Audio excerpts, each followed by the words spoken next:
episode 14. Yeah, we made it. It's been a very long ride since all the way from last year up until this time around, episode 14. And what are we going to be talking about today? Today, we'll be talking about becoming a product manager with Mary Mezue. And I'm so elated about today's topic. It's a topic that is very dear to my heart. The product management industry is an ever evolving industry. The role itself is evolving, the industry is evolving. We are in the age of AI now, and then everything around product management is changing, just like it's a lot of other careers being influenced or affected by the AI era. Okay, our guest is here. So today I decided I was going to bring a product manager. There we go, Mary. Hi. Hello. Hi. Confirm you can hear me. I can hear you. Can you hear me? Perfect. I can hear you too. So you're live, and everyone all over the world is seeing you right now. So you want to be careful what you say.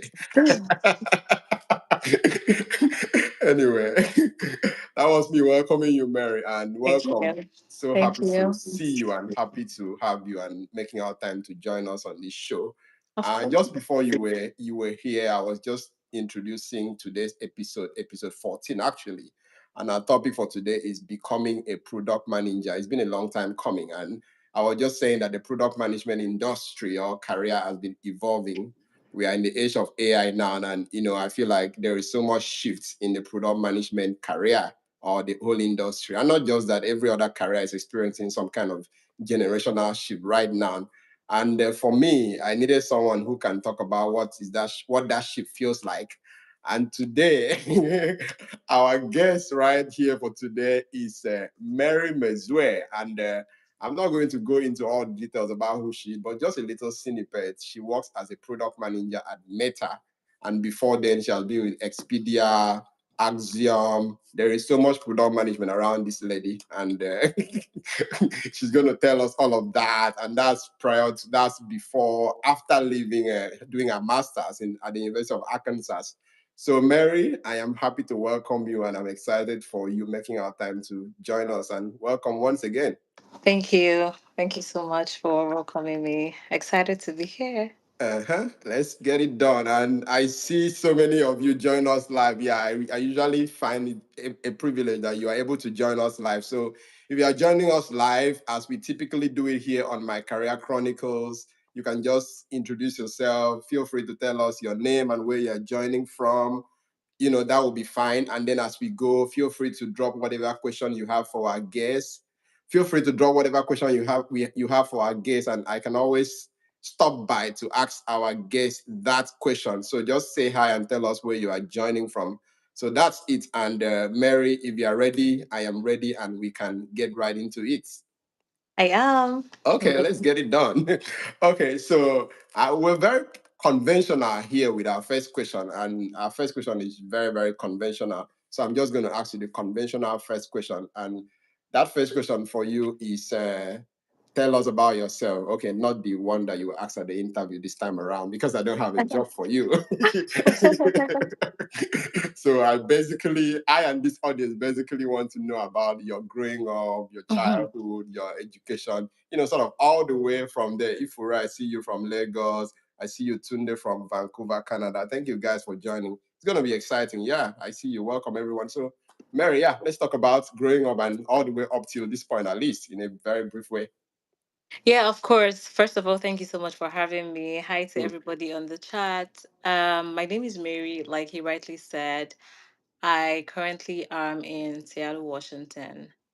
And growing up, do you want to know like from primary school or like what kind That of? kind of details as much as is possible.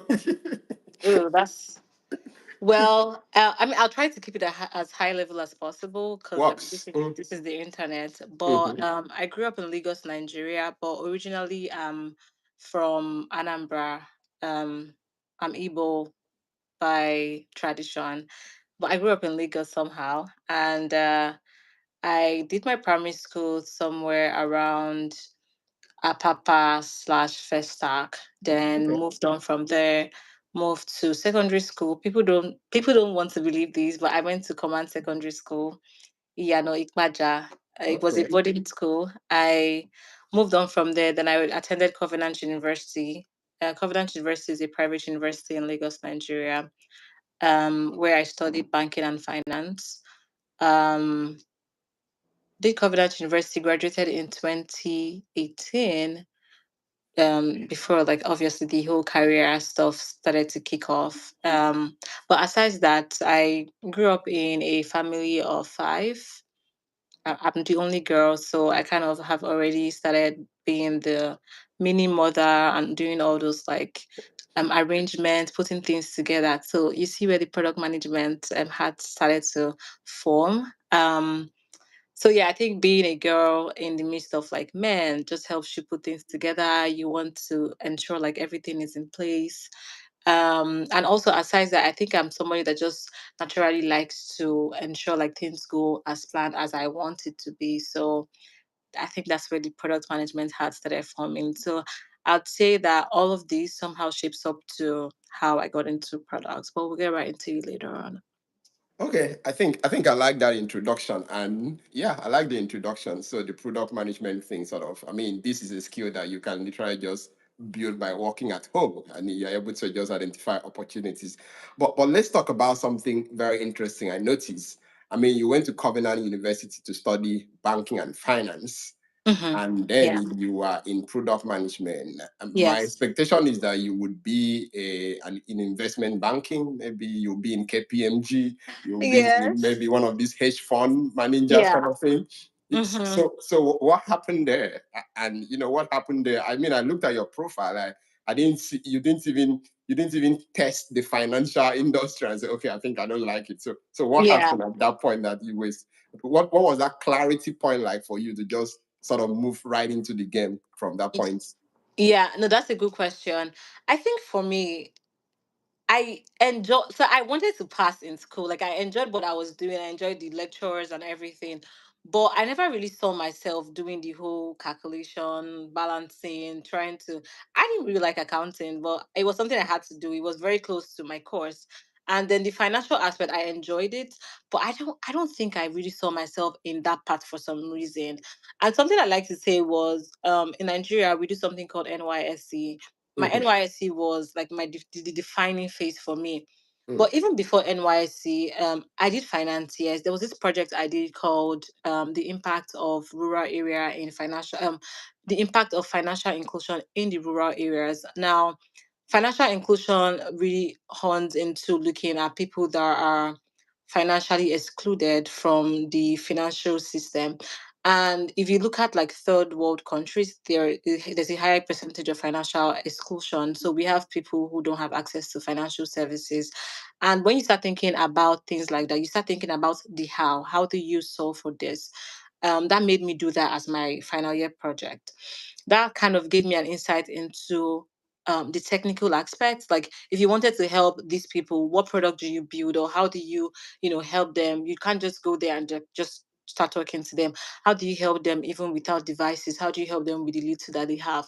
So I think that was how my product thinking personality started coming in. mhm. And then I did this project. It was great, scored an A. Um, but I just knew that there was more to it than just doing the project and leaving it there. So that's how I would say the product management aspect came on board. Then also, like I said earlier, NYC is always a defining year. I tell people when I have the chance to, I tell my siblings as well that your NYC, you can either use it to figure yourself out, or you're using it to party. I think it was very obvious that I used that one to figure myself out. I wanted to know. I remember I asked somebody what was the next big thing, and the person was like, "I think AI is the next. Sorry, tech is the next big thing." At the time, tech wasn't like, it didn't have this common buzz as it has now in Mhm, Nigeria, particularly mhm. in Nigeria. I don't know about like the US at the time, but in Nigeria, it wasn't that thing that we currently know it as. So I asked that question and I was like, okay, so how do I get into a tech company? So I was able to get a job in a tech company. It was a startup company. We were barely like 7 people working in that company. It was unfinished. They were still painting. It was a mess, but I knew what I wanted, so I was Hmm. very happy to be there. I like to get in the weeds of things, so it was just like the right sweet spot for me, and that was how I was able to channel or was able to link finance into tech. I don't know if that answers your question. It does, and I see the interconnectedness there. I mean, for me, the message there is that, I mean, everything we have, we can make a lot out of whatever we have. I mean, like Yeah, they say, you can make lemons out of lemonade. So in this case, 100%. you can make product management out of finance and banking. Yeah, you can do product is everywhere. Even like if you were doing like you were manufacturing a product, a big like a physical product. Maybe Mhm. you own a bakery. Like you can apply product management skills in so many things. Like it's not Correct. specific to software. I could start making lemonade today and apply my product management skills to it. So yeah, it's Correct. everywhere. Okay, so let's step back a bit and talk Mhm. about this. What is it? What exactly is this product management everyone is talking about here? Because I mean, sometimes I feel like weights are just thrown everywhere that we might even lose. What is the first principle? What exactly does it mean? So I'm not Yeah. going to assume everyone knows what this product management is exactly. So I'm Yeah. just going to give you the opportunity to actually tell us if you were to explain to a 5 year old what is product management, how are you going to explain it for the 5 year old Hmm. to understand it in the best possible way? No, that's a good question. And it's interesting because I feel like somebody asked me this question during an interview. I don't remember my answer, honestly, but I don't remember my answer, but I remember that my answer was I had seen that answer somewhere and it kind of resonated with me. It was like I think he was a chef. It was like a chef. It was a chef in a kitchen that order comes in from outside and then goes to the chef. The chef works with other people, makes up the meal. That's how I was 25 years mix up the meal, prepares it, everything, puts it together, then sends it back out through like whatever, and then the people start to eat and enjoy the food. They can either rate it 5 star or 1 star, or just give a negative or positive review. That's how I think I would explain it to a 5 year old. And I think this was how I did it in my interview. I think it was even specifically to my Expedia internship interview. They asked me a question like that. Um, I genuinely think that if I was talking to like obviously a very more matured person, I would Mhm. um, look at maybe three key things. Okay. See, one of them will be strategy, the second one will be execution, and then the third one will be teamwork. So the reason why I say this is because I feel like these three pieces come together to form the core of product managers day-to-day activities. For strategy, you have to ensure like you're putting the vision, the mission, all of this, understanding your audience, your market, and all of those things together. The execution is the actual part of the doing the work in product management. And then the teamwork is the collaboration, which I think is can even make or mar your strategy and execution if that's not if you're not being careful enough. So I would say at a high level, these are the three pieces that I think currently makes up like product management in my head, in my world. These are the things that I think forms the core principles of product management. Of course, they can be broken down into so many different things, but I think these three principles are like the key things that surrounds product management today. Some people like to think about product management as project management or as scrum master. Genuinely think that those are three different things. But also I can understand why people would think like that, depending on the company that they work for or they work with. And this is because I feel like my career in Nigeria and what I'm experiencing here in the United States have had like different would I say like different styles in product management. Not to put down any company or whatever, but like in Nigeria I got to see like the product management was more facilitating, doing this, doing that, bringing people together. It was more project management, but people had the Mhm. tag of product management. But here you have to drive strategy, you have to be able to work through complexity. You have to be able to proactively think through business results, as opposed to like just saying, "Oh, what's the status of this project?" Just like Scrum Master kind of role. Mhm. Yeah. So it's more strategy focused. Product management is more strategy focused than just managing a project and saying, "Oh, take this cup, drop it here, take this water," something like that. Yeah. Key takeaway for me: product management is not Scrum Master. It's Product not. management is not project manager. A product manager No. is not a project manager. These are different standalone things. Yeah. And if you want to look at product manager, you think more of strategy, you think more of execution, and you think more of collaboration. Of course, there's so Yes. much more in there. Yeah. But let's jump into talking about like the tools, the mindset, the Mhm. experiences, the Yeah. the ingredients. You talked about the chef in the kitchen. I'm very sure the chef is going to need some ingredient to make a good dish. Yeah. Yeah. So let's say, I'm trying to get into a career in product management now.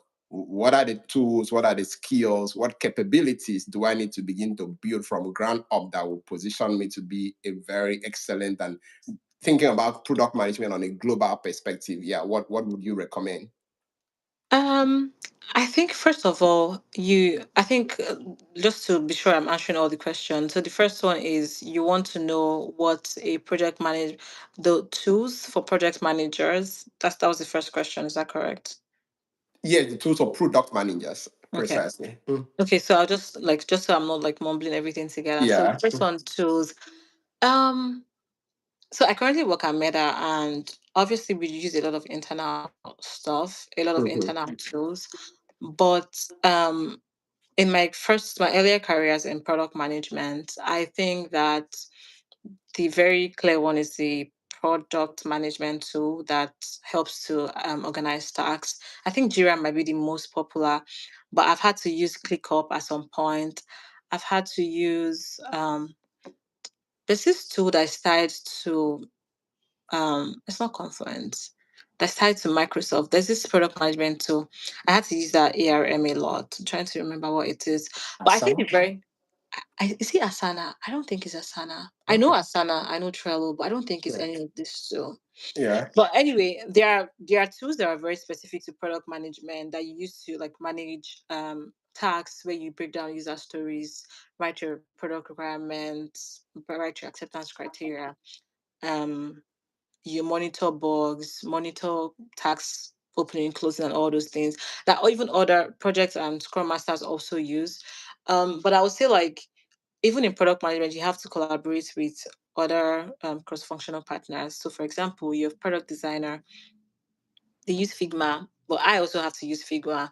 I might not have editing access, but I have viewing access and commenting access. Mhm. So I also have to use that too. I also think that you might want to sketch. Like some people do a lot of sketching. There are a lot of tools that you use. I think in Nigeria, I used to use this data draw.io, where I use it to do a lot of process flow mapping and stuff. Internally, I Meta, we use like a totally different tool. But I know that there are a lot of tools out there that kind of helps you draw like whatever is in your head, you're sketching it out and putting that into a process flow to break down stuff into various parts. What other tool do I use on a day to day? I'm trying to think about Nigeria because I feel like maybe the audience. I'm also trying to like align with the audience.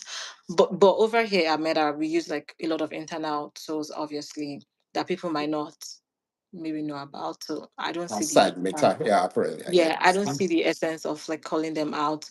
But you definitely want to look at tools around like process mapping. You can also look at design like Figma. You can also look like project management like Jira. Um, which other tool? In Nigeria, there was this tool that we used, but it was more user experience focused.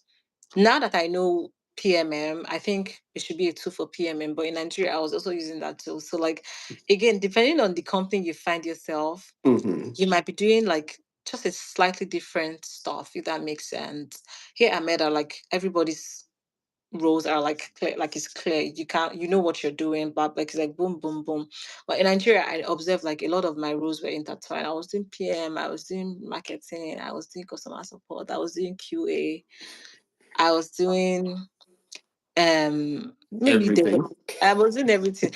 I'll probably even write code small, but like it was, it was it was like, and it was an expectation. It wasn't like I was um trespassing. No, it was an Right. expectation For you to at the do time. But this. here it's like you know what you have to do. I just Hmm. want to drive the strategy and let us like drive the strategy and let us know, are we moving forward with this product or we're not moving forward with this product. That one is very clear. So the wins, the losses, everything on you and your team. But like in Nigeria, there's so many moving parts. If like we're driving the strategy, or if the engineering team are maybe having an issue, you have to go and do like maybe unblock them. But here you probably have your engineering manager who is in charge of like unblocking them. All you just have to do is connect it to engineering manager. But over there it's like more, it's like you're more into a lot of other Hmm. this thing. So I think the tools might also just depend. But I think the product management tools out there are pretty straightforward. Like the answers are available everywhere. But I'm happy to share more if somebody wants, I guess. Yeah. Okay. Someone Then the said, second, oh, go ahead. Someone said yeah. Microsoft Planner. I think the person was asking if that I is. don't think it's Microsoft Planner. For some reason, I don't remember the name, but it's connected to it's connected, like it's something that was connected such that once they used it, if they closed the tax and maybe had if they closed the tax, an engineering tax, it would just close it. It was so good. It was actually good, but I don't remember. I've forgotten about my life in Nigeria, unfortunately. Understood. Then you asked the second question that I don't remember. So I was talking about like also what are like the mindsets, what experience you have to build to be able to like, get going as a The, product manager. Yeah. hmm, that's a very good question. I think that I would explain it from my perspective Hmm. first.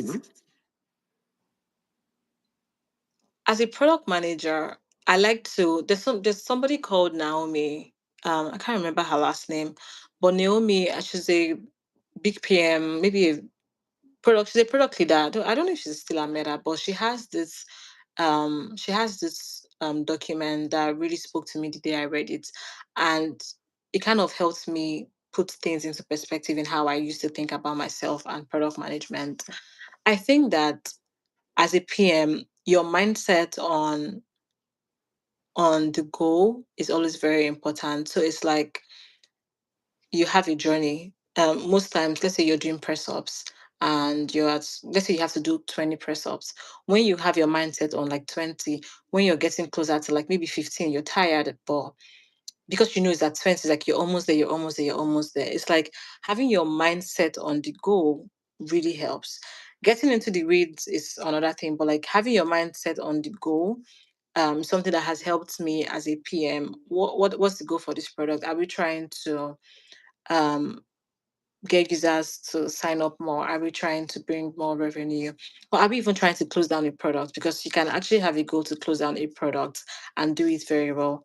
Um, so for me, having my mindset on the goal has been very helpful in cases where things are not even going as expected, because I know what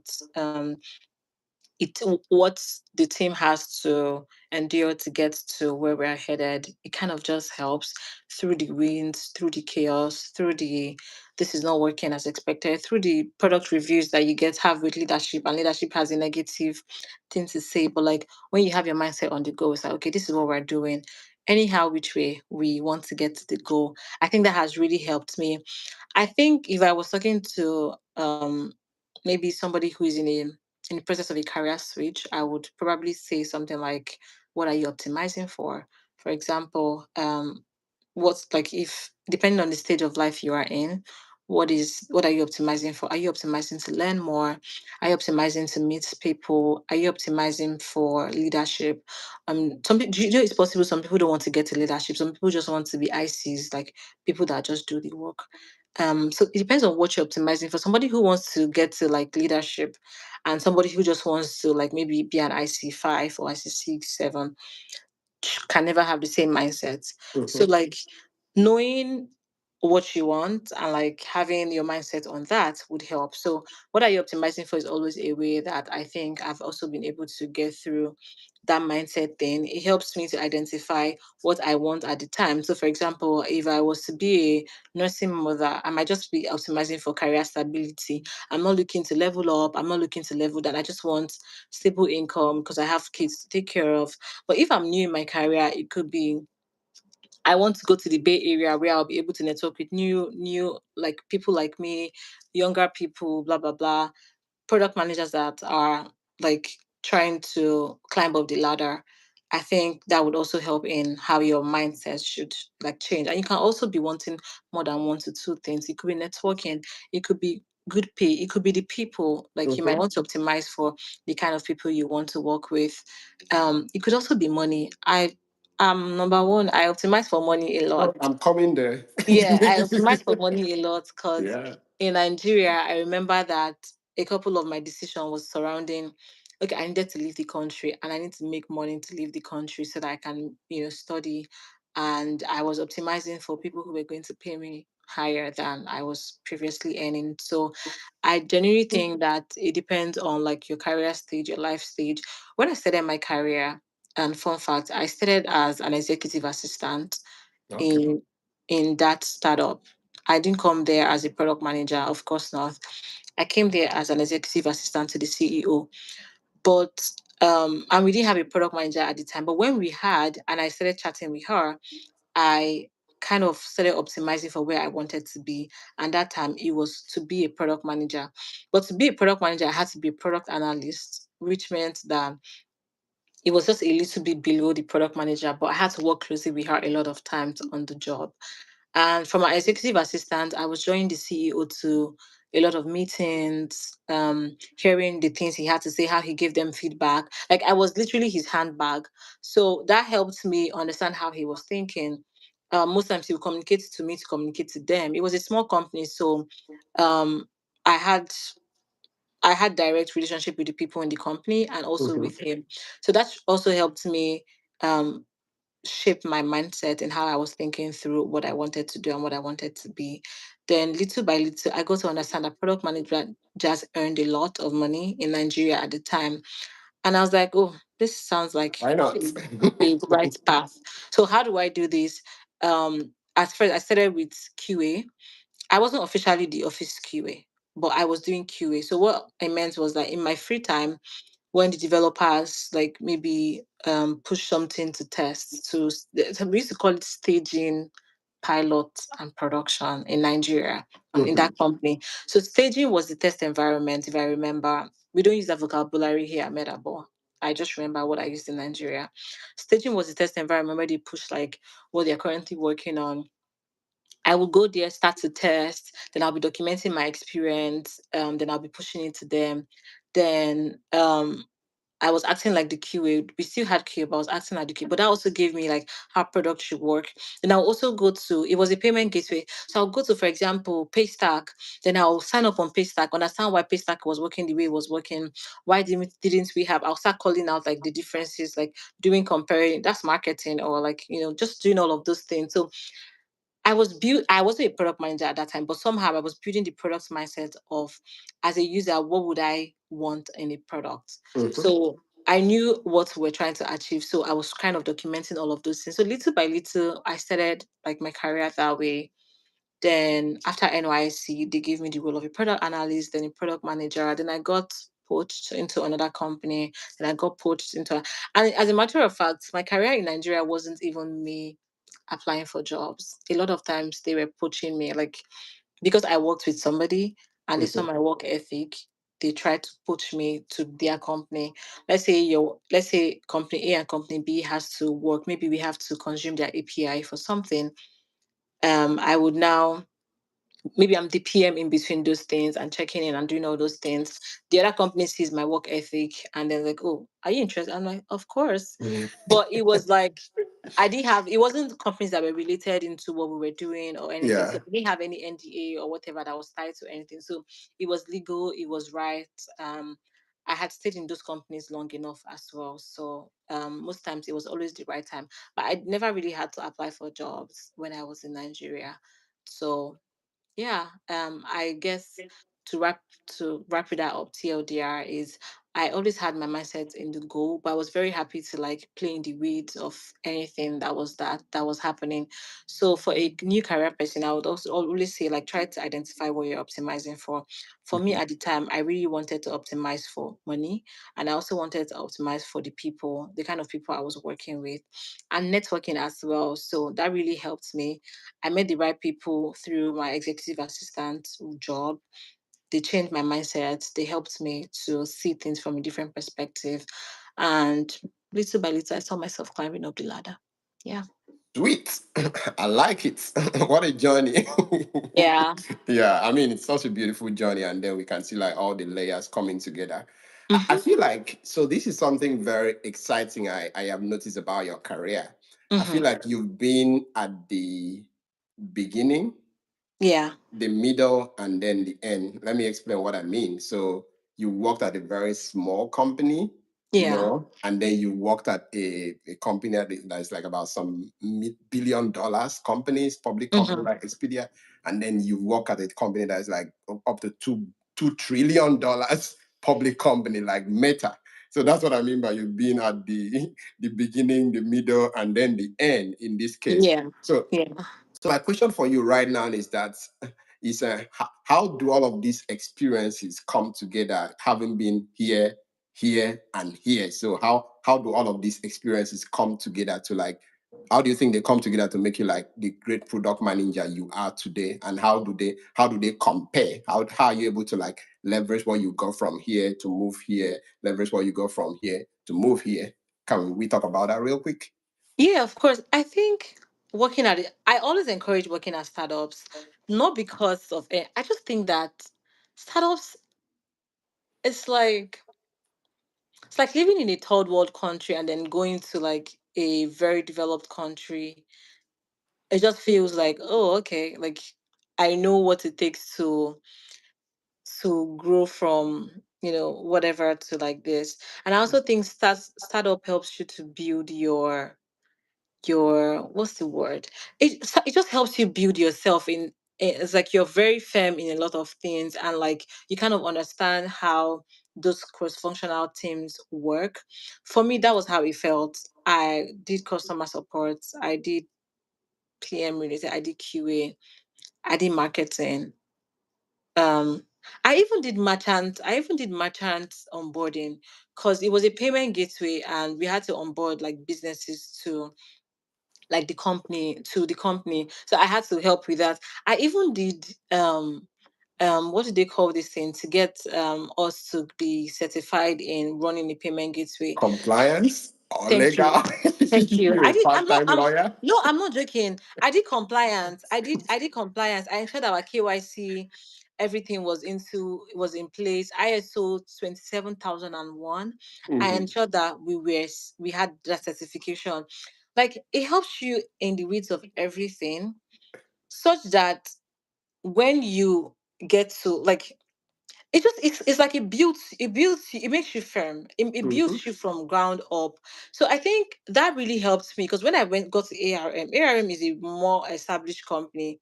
I didn't feel very comfortable when I first joined, and it was because before I have to do something, I have to send it to this, who to send it to director, who to send it to this for them to sign and do this and do that.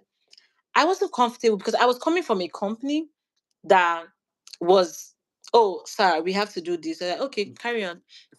Like startup have like they're able to take risk The speed, anyhow. yeah. It's like, and they have speed exactly. Mhm. So like it was very different.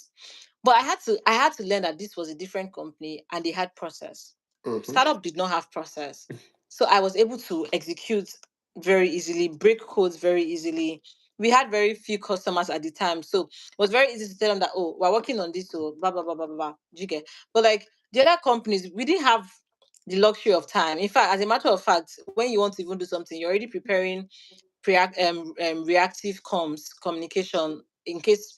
they don't take it well. But a startup is like, okay, well, this is what's happening. This is like, how much more do we really have to lose? Like, you're able to get in the weeds, and that's why I really enjoyed my startup experience.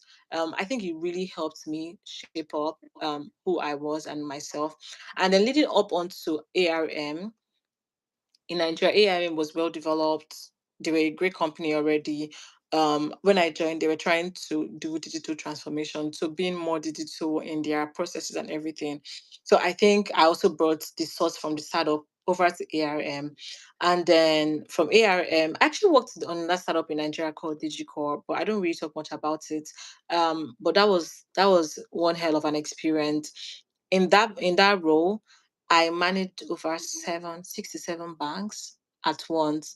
So That's think great. of think of a we see a bank and then we see the products that they have. Great.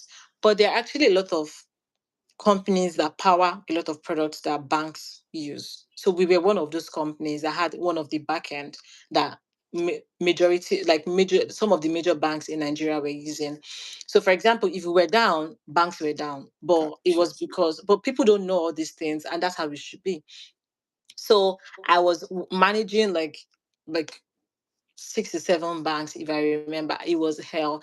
That time I used to have, what's it called? Like, I'm unable to check my emails because I don't even know what is coming, what people are saying, like if So much anything is fire to wrong. put out. Yes, I remember one day I didn't sleep. We were trying to we're having to firefight over like throughout the midnight into the next day.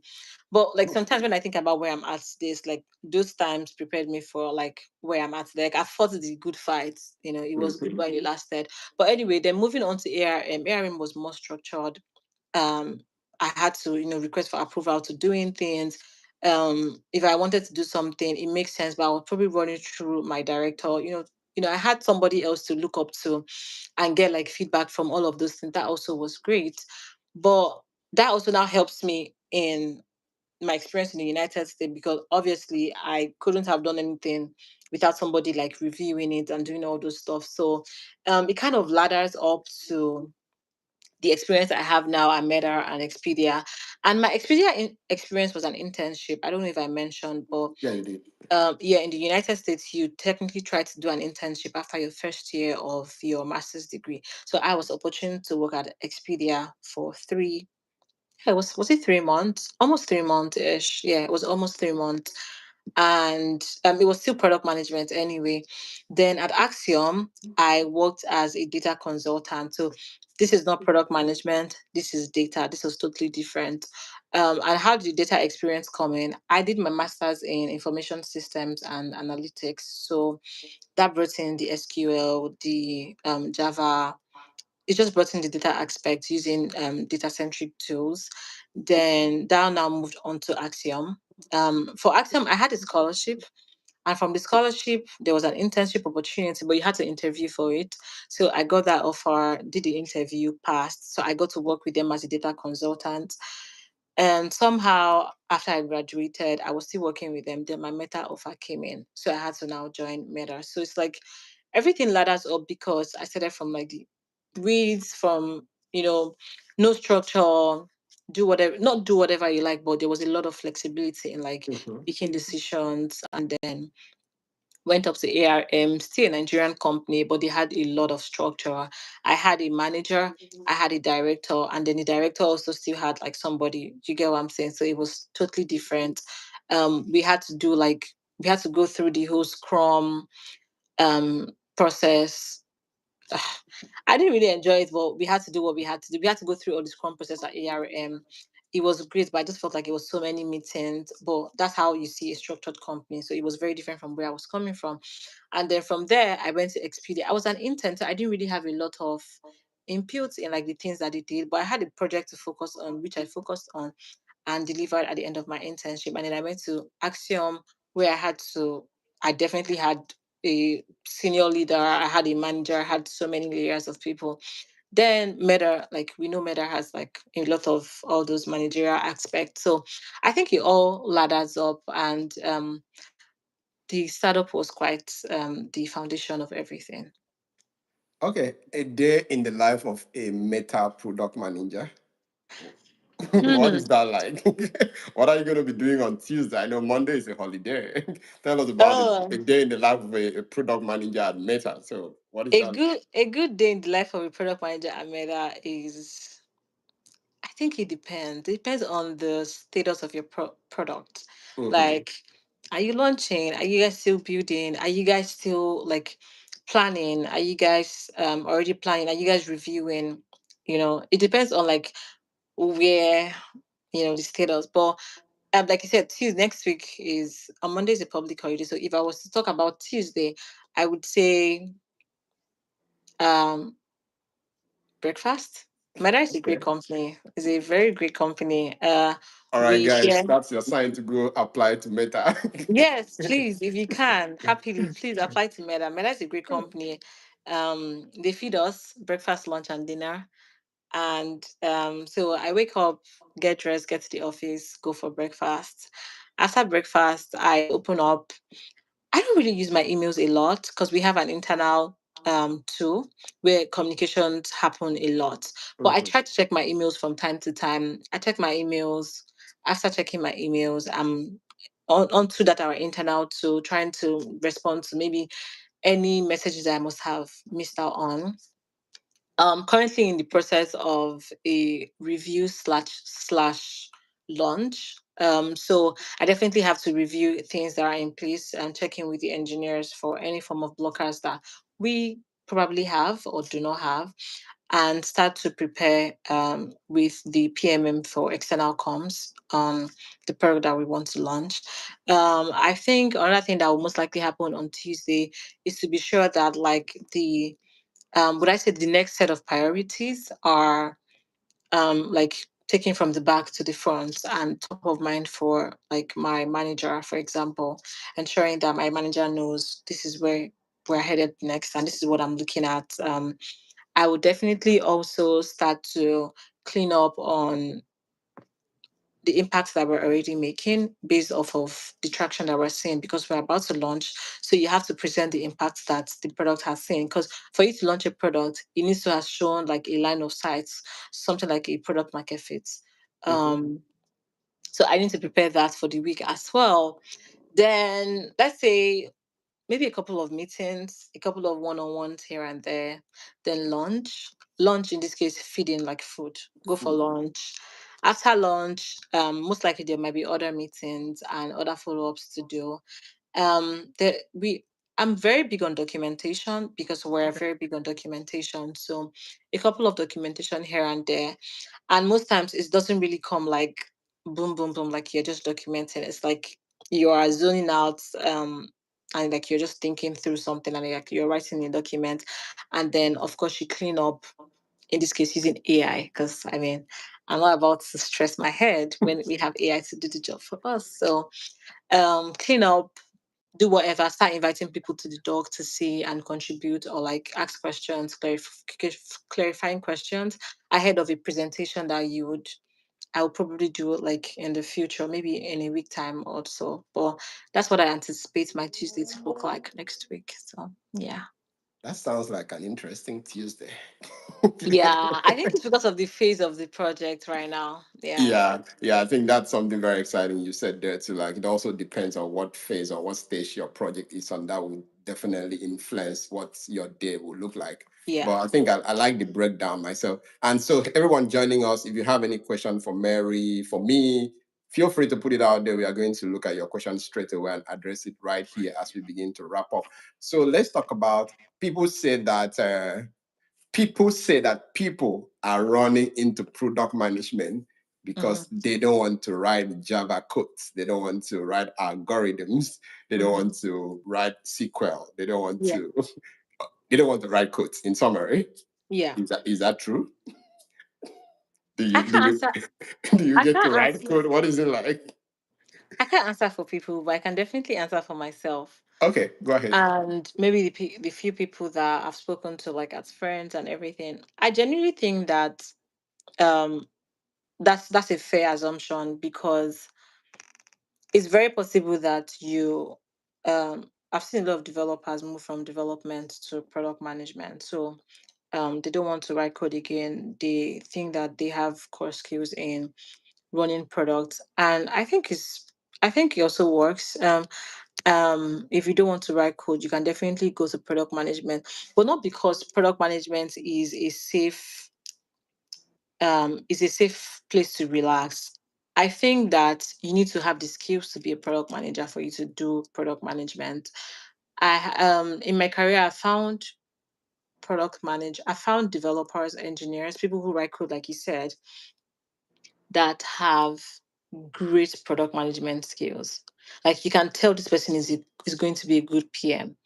And I've also found engineers that don't want to talk to anybody. They just want to write code, and they are very good at it. So what I mean by that is, and these engineers, they deliver. They deliver on the job. You tell them to do ABCD, they do it even with an earlier timeline. But they don't want to attend meetings. They don't want to talk in meetings. They don't talk a lot. They don't share their point of view because everything is just in their head. But sometimes they don't even know how to talk about it. So I don't see that person being a good product manager. Let's start from that. So I would say that it's safe to say that product management can be a place that engineers might come to, but I don't think that all engineers can be product managers because it requires a particular set of a particular set of unique skills for you to excel at management. There are people that have the product management tags but are terrible product managers and are unable to coordinate things cross functionally, are unable to communicate with their engineers. So I would say that yes, it could be true. But that was not the case for me because I was never even into like development as an engineer. But yes, I've worked with engineers who are great at product, who can be great product managers. And I've also seen people who moved from product development as engineers to product management as per a manager. So I think it just really depends. But I definitely think there are transferable skills either ways. Like you can go from development to product management and you have transferable skills. But I've seen a lot of engineers that would never excel if they were product managers. So I wouldn't say product manager would be a safe place for you to latch onto if you don't want to code. I think it would require for you to have some unique skill set to actually excel as a product manager. For example, if you have ever worked with a product manager that sucks, you know that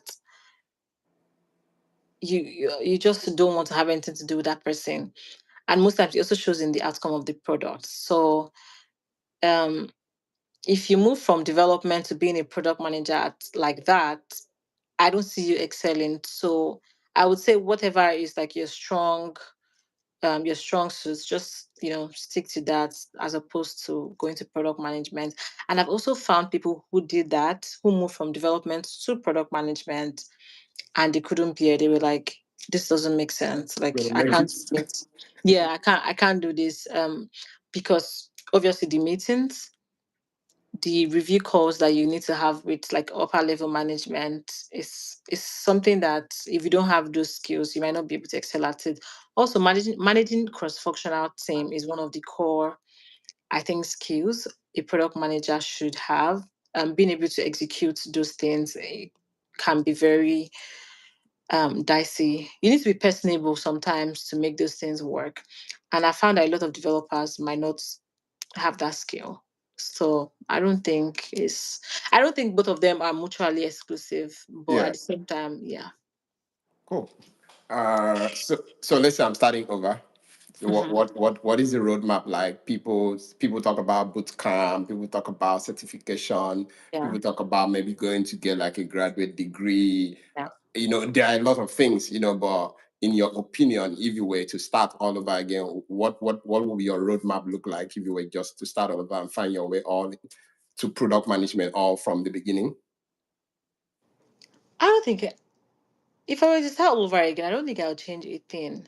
And this is not to sound cliche, like people will say, "Oh, I don't think I'll change a thing from my experience." Okay. I think my experience, like I said earlier, ladders up to how what it has led me to today. I got into the weeds of things with the startup. I don't think I mentioned any certification, did I? I No, didn't. you did not. And this was because I was more in the doing than learning. Right. So again, I started as an executive assistant. Like learning on the job. Yes. I was just listening, joining meetings, taking notes. That time we didn't even have all this I don't know if we had all this no sticker apps thing. I don't think so.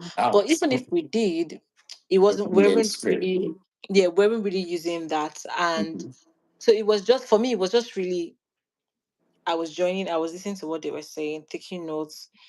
In my free time, I was doing QA, understanding how the product should work. So um that really just helped me start developing. I don't think I did any, I don't remember doing any certification, honestly. So when people ask me about that, I try to tell them to first of all join a, I don't know what they call it, but it's like a product management group, people aspiring product managers group.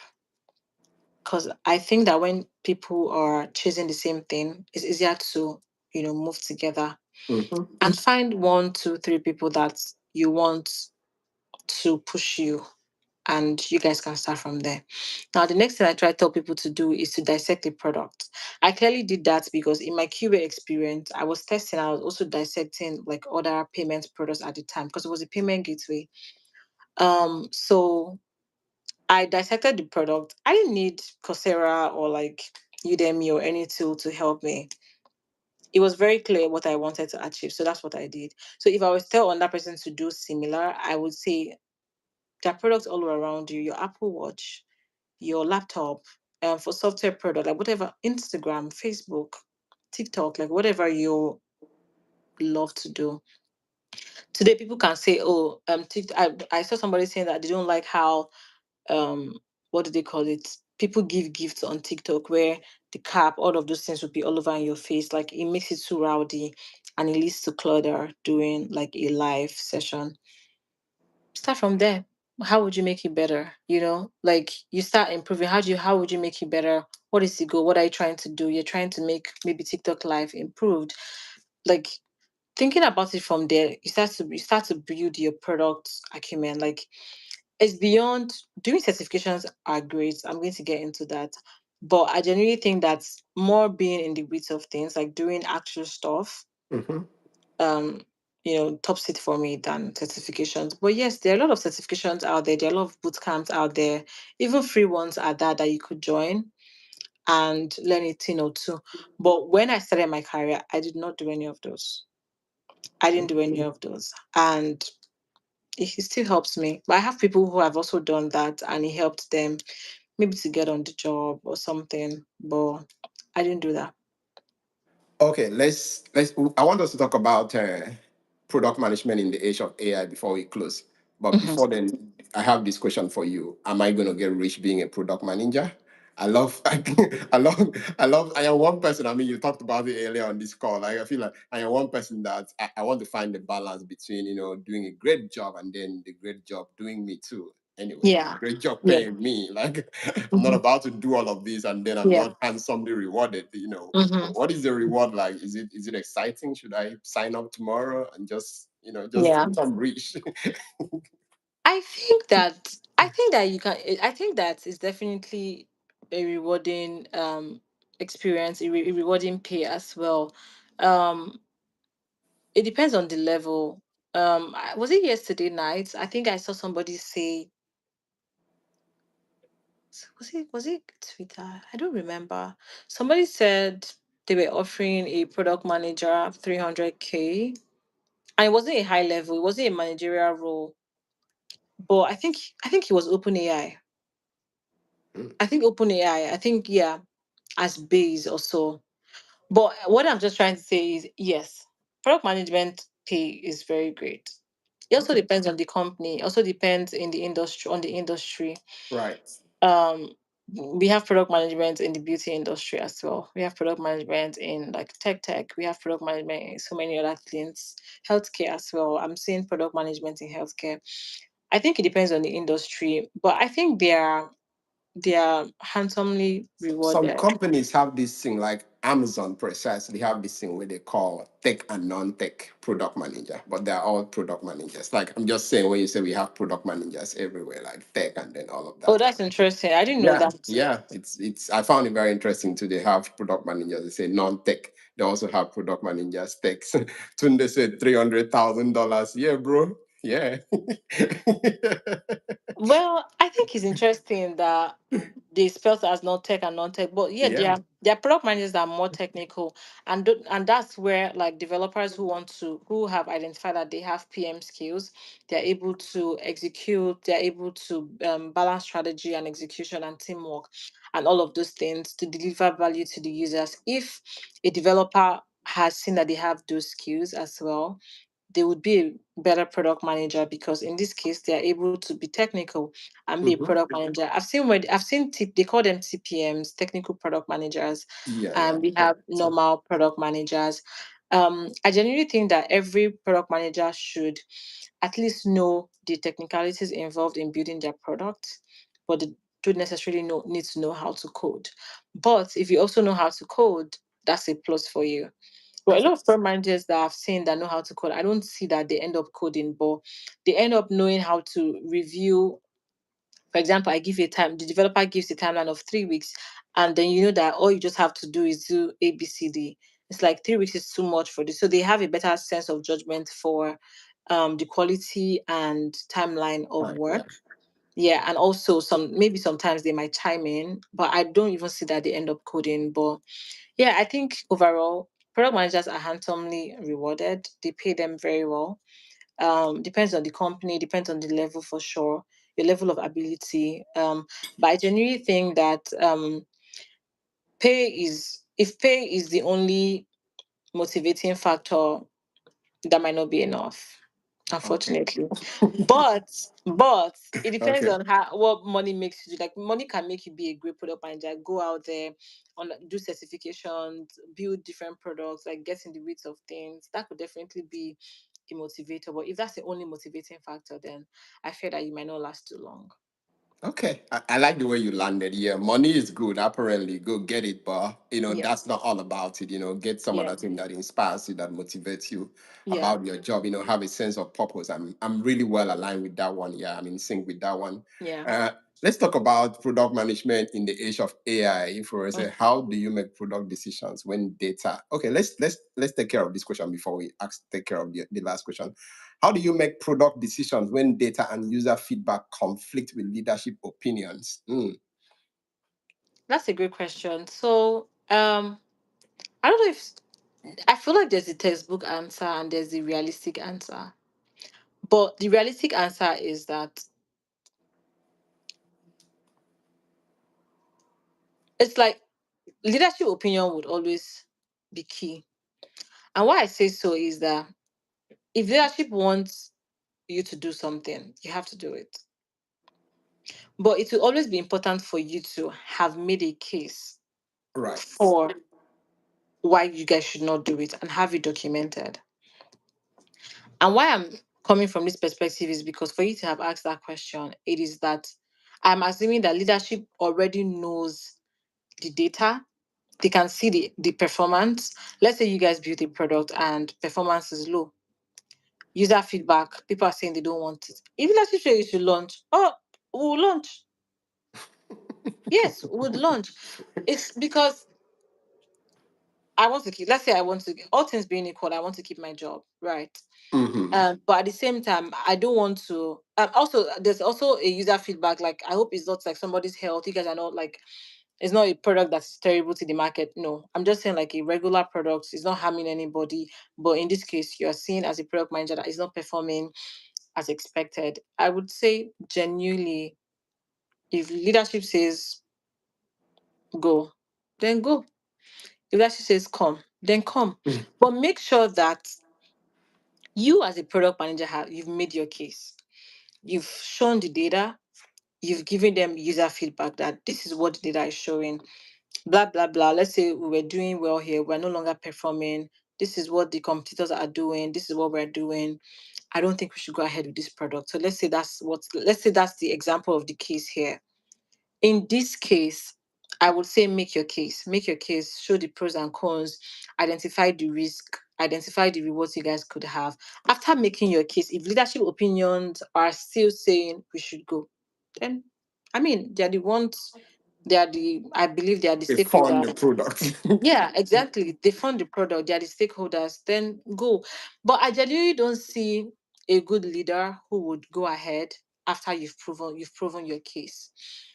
But if peradventure you have something like that, please try to ensure that it is documented before you proceed. Make sure it's documented, get their alignments, then launch. And if then they will see the results, I guess. Yeah. Right. Okay, let's talk about product management in the age of AI. I mean, we are really running out of time, but thank you, Mary, Mhm. for your patience here. Of Let's talk course. about product management in the age of AI. I mean, just I think 2 weeks ago, I vibe coded like a product in like it was a weekend. I just vibe coded a product that like helped me to like increase processing time of something I did manually by like reduce actually by like up to 85%. I'm like, I was just fascinated about the whole AI era. Yeah. There's so much buzz going on. There is Mhm. Meta is hiring, I heard, is hiring people for $100 million. Yeah. You know, independent contributors are now earning like CEOs of companies. I don't know. I have no idea what is going on. And Yeah. we are just still in the good morning of AI as far as I'm Hmm. concerned. We Hmm. haven't even gotten into good afternoon. So, Yeah. what impact are you seeing this whole AI buzz having on the product management industry?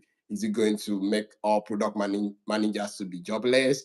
Is it going to? Are we just going to, use a single click product to automate our product managers out? What is it like? What are you seeing as the outlook of this whole AI buzz on the product management career and the industry as a whole? Yeah. I think I also have that question. I Oh, also have okay. that question as a product manager. But as there was a product manager recently that my manager sent his he like what he said about AI in the aspect of and I really agree with him. So that's why I'm going to be using it from his words. Mhm. He said something like AI can either be a tailwind or a headwind. That Okay. was what he said in product manager's career.